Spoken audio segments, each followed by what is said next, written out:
जय योगोर हाड़ो। मेरे जितने भी साधक साधिकाएं भाई बहन हैं, सभी को मेरा प्रणाम स्वीकारो। मैं तांत्रिक शाइदास फिर से आज आप सबके सम्मुख हाजिर हुआ हूं। आप सभी लोगों के मांग के चलते कि गुरुजी हमारे कुछ सवाल है नया ना प्रतनी साधना के संबंधित, उसके पूर्ण जानकारी दीजिए। कुछ लोग ये भी बोलते हैं कि गुरुजी आप आधा अधूरा जानकारी देते हैं, जबकि सच्चाई ये नहीं है। आप सवाल पूछो, मैं जवाब आप देने के लिए तैयार बैठा हूं, लेकिन आप लोग सवाल ही ज्यादा नहीं करते हो। मैं लाइव वीडियो में भी सभी साधकों को बोलता रहता हूं कि आप सवाल करिए, जवाब अवश्य मैं दूंगा। कुछ लोग सवाल करते हैं, उनकी सवाल के जवाब पाते हैं। कुछ लोग चुपचाप बैठे रहते हैं, जबकि ऐसा नहीं करना चाहिए। इंसान के अंदर जिज्ञासा होना चाहिए, सिद्धि हासिल करने की इच्छा होना चाहिए, अमीर बनने की इच्छा होना चाहिए, खुश रहने की इच्छा होना चाहिए, स्वस्थ शरीर रखने की इच्छा होना चाहिए, अपनी ख्वाहिशों को पूरा करने की इच्छा होना चाहिए, सपना पूरा करने की इच्छा होना चाहिए। तंत्र आपको ये सारे चीजें करने की इजाजत देता है।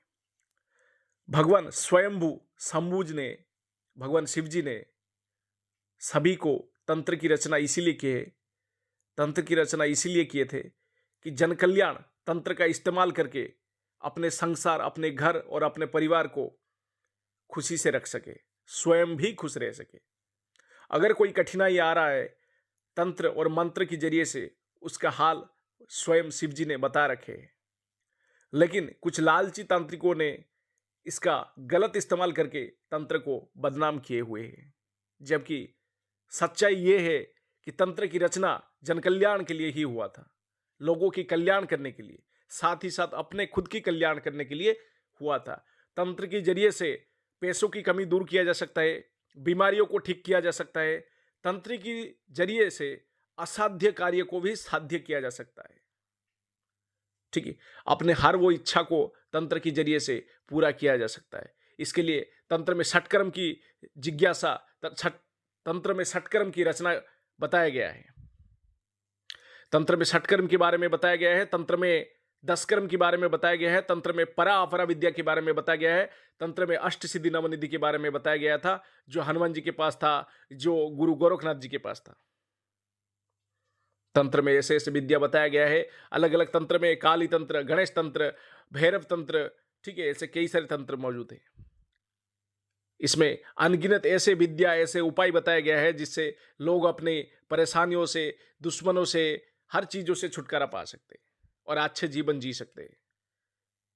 चलिए, आज जो विषय वस्तु है, कुछ लोग हमसे सवाल किए थे, गुरुजी प्रयत्नी के बारे में हमारा फिर भी कुछ सवाल रह गया है, आप उसका जवाब दीजिए।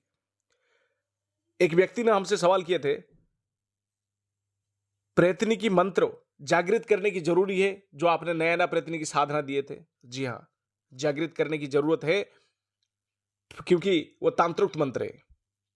और कोई भी आज के कलयुग में कोई भी वैदिक मंत्र या तांत्रिक मंत्र उठा लो, आप किताब से या कहीं गुरु से भी ले लो, या यूट्यूब से उठा लो, या वेबसाइट से ले लो, जागृत करने की जरूरत है, वरना आपको सिद्धि नहीं मिलेगा। इसलिए तो मैंने आप सबको कहा कि आप मुझसे संपर्क किए बिना यह साधना मत कीजिएगा, या तो आप अपने गुरु से संपर्क किए बिना यह साधना मत कीजिएगा, क्योंकि आपके गुरु जो ज्ञानी है, जिसको साधना के बारे में जानकारी रहता है, वो आपको बता देगा कि इस मंत्रों की जागृत कैसे करना है, ठीक है, और इसका इस्तेमाल कैसे करना है। अगले सवाल रणदीप जी की तरफ से, ये साधना में स्फटिक माला कैसे जागृत करें? आपको आसान भाषा में बता देता हूं। जैसे रुद्राक्ष की माला का जागरण किया जाता है, वैसे ही स्फटिक माला का सात्विक तरीके से जागरण वैसे ही हूबहू वैसे ही किया जाएगा। तो हमारी चैनल परीक्षित मंत्र साधना एवं टोने टोटके में बताया गया है रुद्राक्ष माला कैसे जागृत किया जाए। हमारे चैनल के पुराने वीडियो आप उठा के देख लीजिए, माला संस्कार कैसे किया जाए उसमें बताया गया है, उसे देख के वैसे ही आप करिए। तीसरा सवाल, ठीक है, संदीप जी की तरफ से, ये साधना में प्रयत्नी का कोई आवाहन मंत्र होता है? जी हां, मैं आपको दे देता हूं। प्रयत्नी का आवाहन मंत्र कौन सा है? ओम ह्रीं नयना प्रयत्नी, ह्रीं ओम फट स्वाहा। इसका आह्वान मंत्र जो 108 बार जप करना होता है साधना की शुरुआत में। मंत्र को लिख लीजिएगा कहीं आप। ओम ह्रीम नयना प्रतनी ह्रीम अम फट स्वाहा, ये उसका आह्वान मंत्र है। वैसे ही इसका जरूरत नहीं है, लेकिन कोई व्यक्ति इसको जल्द सिद्ध करना चाहते हैं तो ये आह्वान मंत्र का 108 बार रोज मंत्र जाप से पूर्व, मूल मंत्र जाप से पूर्व इसका जाप करिएगा उसी माला से। ठीक है। चौथा सवाल हमारे शिष्य गगनदीप जी की तरफ से, ये सौम्य साधना है या डरावने साधना है गुरुजी बताइए। देखिए ये साधना जो है नवरात्रि के साधना है। ठीक है। ये साधना में थोड़ा बहुत डरावनी आवाज सुनाई देता है या कोई आपके सामने दौड़ के चला जाता है तो उससे घबराना नहीं, क्योंकि ये ज्यादा भी डरावनी साधना है नहीं। ठीक है। इसीलिए सभी को कहा गया है पिछले वीडियो में कि सुरक्षा घेरा और शरीर क्लियन, और जो जरूरत पड़े तो आप आसन क्लियन करके ही बैठ जाइए, जिससे आपकी साधना निर्विघ्न संपन्न हो सके। इसका मतलब ये नहीं कि आपको बचने के लिए, सुरक्षा के लिए, हमेशा सुरक्षा घेरा और शरीर क्लियन साधना में इसलिए लगाया जाता है जिससे आप सुरक्षित साधना संपन्न कर सको, निर्विघ्न आपकी साधना पूर्ण हो सके। इसके लिए सुरक्षा मंत्र और शरीर क्लियन बताया गया है। ठीक। पांचवा सवाल सौम्या जी की तरफ से, ये दिखता कैसा है? कोई डरावना तो नहीं है गुरुजी? इनका सवाल ये। देखिए ये जब सामने आता है तो एक जैसे 17-18 साल की लड़की जैसे दिखता है, गोरा रंग की, सुंदर, सुसज्जित, अलंकारित, मतलब हर तरीके से अलंकार से, गहनों से सजा हुआ नव युवती जैसे सब जैसे दुल्हन जैसे दिखता है जब ये सामने आता है। कोई डरावना शक्ल से नहीं आता है, चाहे आप किसी भी रूप में इसको सिद्ध क्यों ना करो, पत्नी रूप में करो, बहन के रूप में करो, देव मूल रूप जो इसका प्रतिनि रूप में उस रूप में करो, या माता के रूप में करो, या आता इसी रूप में ही, बहुत ही खूबसूरत रूप में दिखता है। और इसी चीजों को देखते हुए, यानी इसके रूप को देखते हुए कई बार साधक इसे पत्नी रूप में सिद्ध करना चाहते हैं, उसे कोई दिक्कत भी नहीं है। लेकिन मुख्यतः 3 वचन लेना जरूरी है कि जब भी मैं आह्वान करूं तब आपको आना है, जो काम दूं आपको करना है, मेरे या मेरे परिवार का या मेरे चाहने वाले का किसी का जाने अनजाने में नुकसान नहीं करना है। ये 3 वचन जरूरी है। चलिए आखिरी सवाल जो है, छठवां सवाल जो है मेरे खास शिष्य जो उड़ीसा से, पिछले 8 साल से ये मेरे शिष्य प्रज्ञान जी की तरफ से ये सवाल, इसको जल्द सिद्ध करने के लिए क्या करे?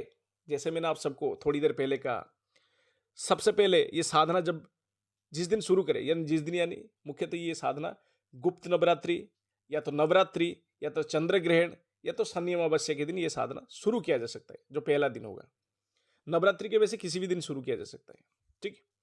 तो पहले दिन से लेके आखिरी दिन तक सबसे पहले गुरु की आज्ञा लेके सारे नियमों का पालन करते हुए सबसे पहले गुरु मंत्र का 1 माला जाप करें, फिर गणेश मंत्र का 1 माला जाप करें, फिर जो आकर्षण मंत्र मैंने बताया उसका 1 माला जाप करें, फिर जो मूल मंत्र मैंने आप सबको बता रखा हूं उसका आपने 1 माला जाप करें, फिर दूसरे दिन 2 माला जाप करें, तीसरे दिन 3 माला जाप करें, चौथे दिन 4 माला जाप करें, 5वें दिन 5 माला, 6वें दिन 6 माला, 1-1 माला रोज बढ़ता जाएगा, 7वें दिन 7 माला, 8वें दिन 8 माला, 9वें दिन 9 माला।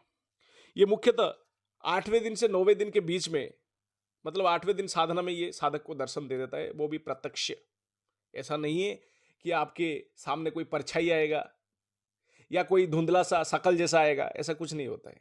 ये प्रत्यक्ष दिखाई देता है, वो भी सुंदर स्वरूप के साथ, काफी सारे गहना अपने शरीर में लिए हुए, सुंदर वस्त्र धारण किए हुए। ठीक है। गोरा वर्ण, 17 से 18, 20 के अंदर क्या उम्र की लड़की के जैसा दिखाई देता है। इसको जल्द सिद्ध करने के लिए आप आंख बंद करते हुए सिद्धासन में बैठ के, रीढ़ की हड्डी को सीधा करके आंख बंद करते हुए एक सुंदर युवती के शकल की चिंतन करते हुए मंत्र की जाप कीजिएगा, तो आपको यह जल्द सिद्ध होगा। ये साधना संबंधित सब कुछ तो मैंने बता दिया, बाकी कुछ रहा नहीं। हाँ, दो चीज जो जरूरी है मैं यहाँ बता नहीं सकता। एक तो मंत्र जागृत कैसे किया जाता है, जो मूल मंत्र की जागृत, ठीक है। दूसरा, स्फटिक माला का सात्विक तरीके से संस्कारित कैसे किया जाए, वो आप हमारे वीडियो में बताया गया है। रुद्राक्ष माला कैसे जैसे संस्कारित किया जाता है, इसका हूबहू वैसा ही होगा, कोई अलग चीज नहीं लगेगा। रही बात मंत्र जागृत, ये आप अपने गुरु से सीखने की जरूरत है। बिना गुरु के कुछ चीजें नहीं भी मिलता है, और ये साधना खास तरीके से बिना गुरु सिद्ध होने वाला है नहीं। सभी को मेरा आशीर्वाद है, ये साधना आज्ञा लेके, गुरु दीक्षा लेके करिएगा, अवश्य सफल होगा।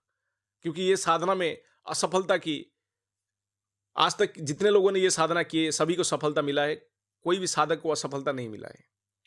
बस पूर्ण विश्वास, सही मंत्र उच्चारण, सटीक विधि का नियम पालन करते हुए, हाँ, ये साधना में 9 दिन तक ब्रह्मचर्य का पालन होगा और सात्विक भोजन ग्रहण करना पड़ेगा आप सबको नियमों के हिसाब से। गुरु के ऊपर पूर्ण विश्वास रखते हुए ये साधना करेंगे तो अवश्य सफलता मिलेगा। सभी को जय घोराड़ो, शुभ रात्रि।